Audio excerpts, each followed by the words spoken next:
Well, today the rain has stopped and it was actually sunny for a short minute there here in the Pacific Northwest. But right now it is 56 degrees and a perfect day to get some things done outside. What I'm going to talk about today is bulb planting. So come with me and we'll talk all about it.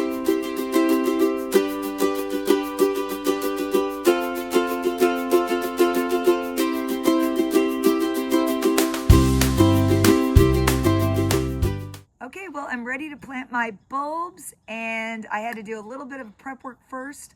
I had to trim back a whole bunch of this Walker's Low catmint that I have going along the fence because I needed to be able to get under there and see where I was planting. And so now I'm ready to show you how to plant the bulbs. The first thing you need to know is when you are planting spring bulbs, which are what we are planting now, you plant spring bulbs in the fall and then they come up in the spring. You just need to get them in the ground before about 4 to 6 weeks before your first hard freeze. So before you go down into the 30s, if you live in a zone that goes down into the 30s. They need then to have cold weeks to be dormant. That's why we plant them in the fall. They like to go into the cold ground, and that's how they set their roots the best.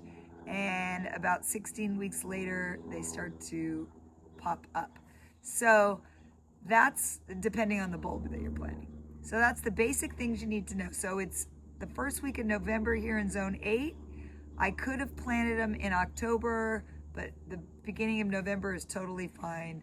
I have a few weeks till our first hard freeze. So let's start over at the bulb planting area.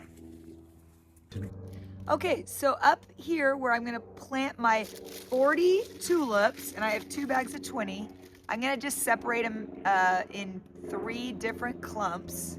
You could take and make a little separate hole for all of your bulbs, but I like to dig bigger holes for larger, tighter clumps. I think it makes more of a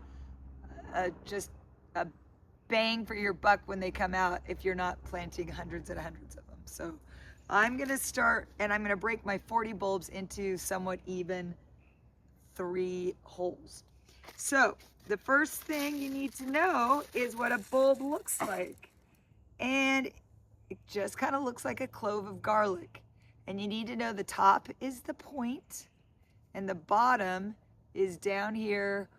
Sometimes you'll see roots, but at least you can see the nub of the roots down here.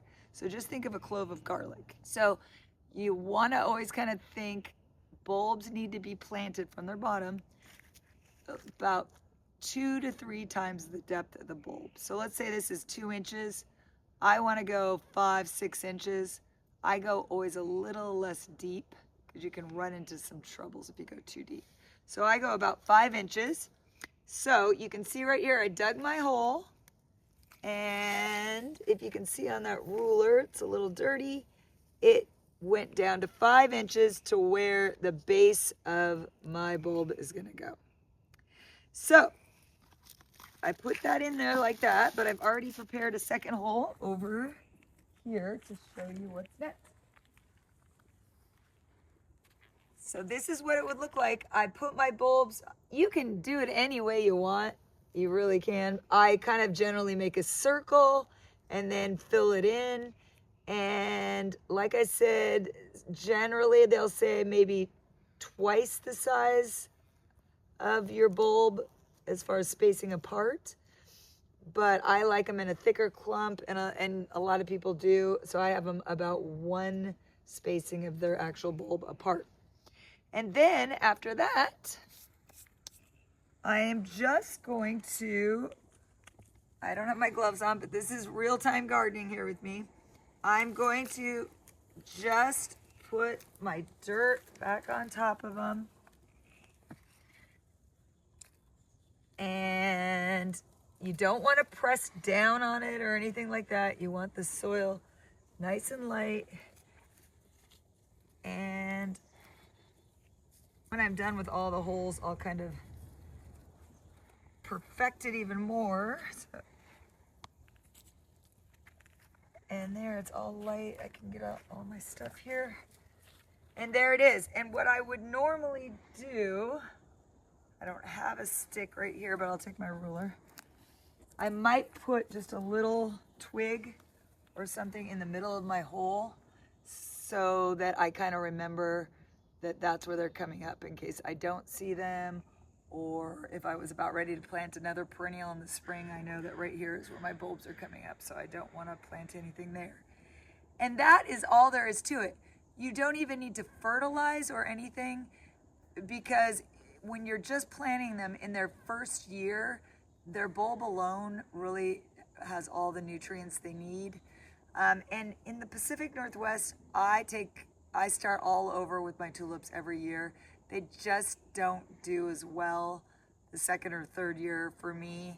So it's just easier to start all over with my tulips. Daffodils are a different thing. They naturalize and can come back just like perennials with more and more every year. All right, so that's how easy it is to plant a bulb. And this would be the same for a daffodil or any other bulb. It just might be different measurements for the type of bulb and different depths. Now I'm going to show you one bonus thing with bulbs. I am going to plant my first lasagna bulb pot. Well, the weather has completely changed. It has gotten dark, it has gotten rainy. But I didn't want to finish this video without showing you the lasagna bulb planter.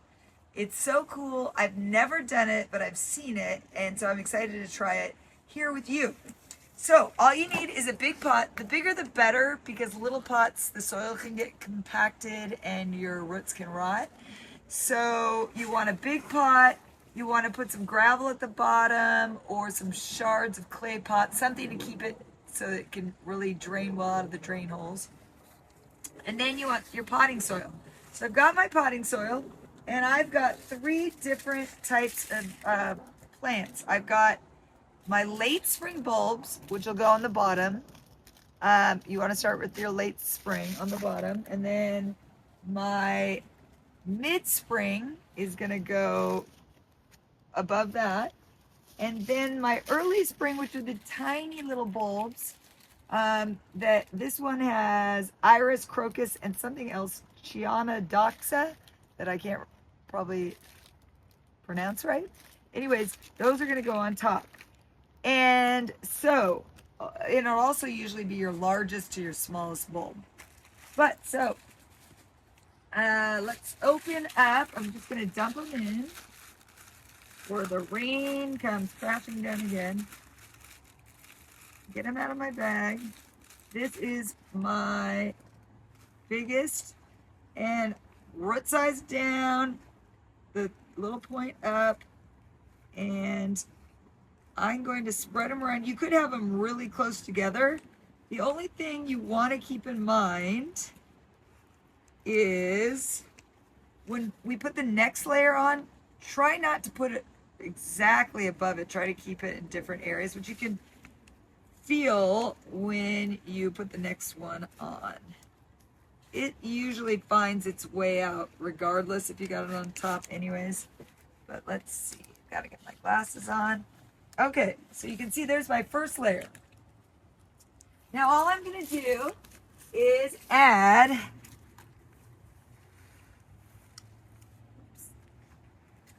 a couple more inches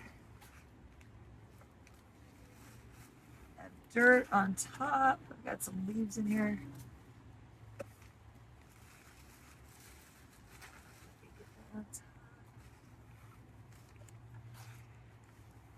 A little bit more.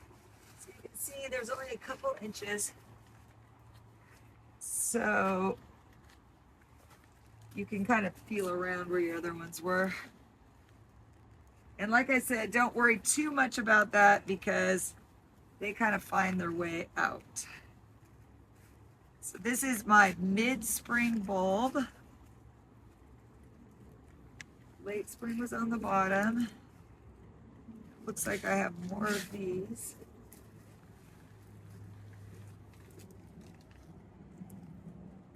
So I'm going to get these a little more on the outer edge where I didn't have the other ones.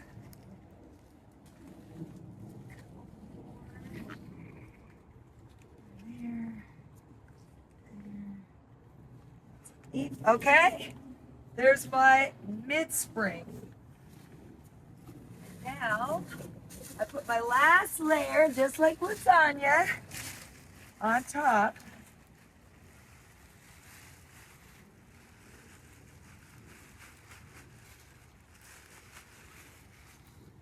And I didn't have, oops, make sure I didn't just knock this over. I didn't have quite enough, but I have a nice pot over here of soil I can put on top. There's one that fell over. I'm rushing to make it before our big downpour comes again. Let's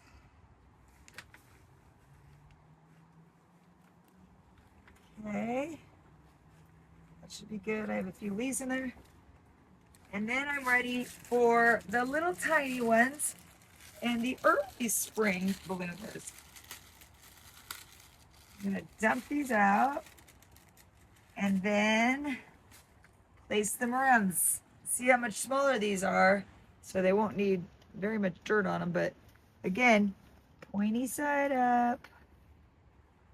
And these are all 3 different types, which I don't know which one's which. I'm just kind of trying to spread them around.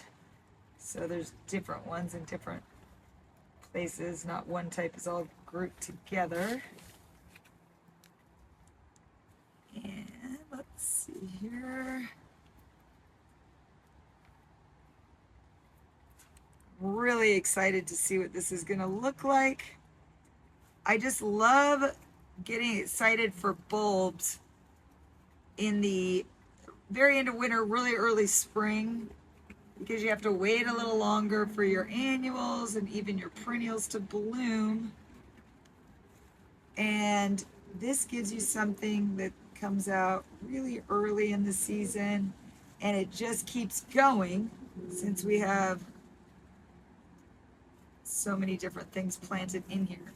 Okay, so that's looking pretty good to me. That's the little ones on the top.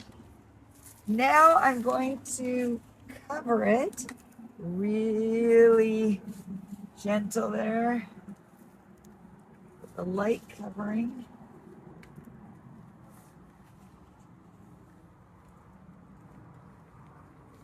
And then you are all done. Okay, so that was our lasagna bulb planter. Like I said, this is the first time I've actually done it. I've seen a lot of other people do it, and it's so beautiful because your first tulips come up, then the next ones. Oh, and before even that was the little early spring bloomers, the crocuses. So it's just something to look forward to in early spring. And I hope you guys give it a try too. And let's compare notes and see how it turned out. Make sure that you do water it if you're somewhere where everything is dry right now. My soil was wet and it's about ready to dump rain again, so I don't need to worry about it. And then you also could cover it with a little chicken wire if you're worried about critters getting in there. All right, until next week, thanks so much.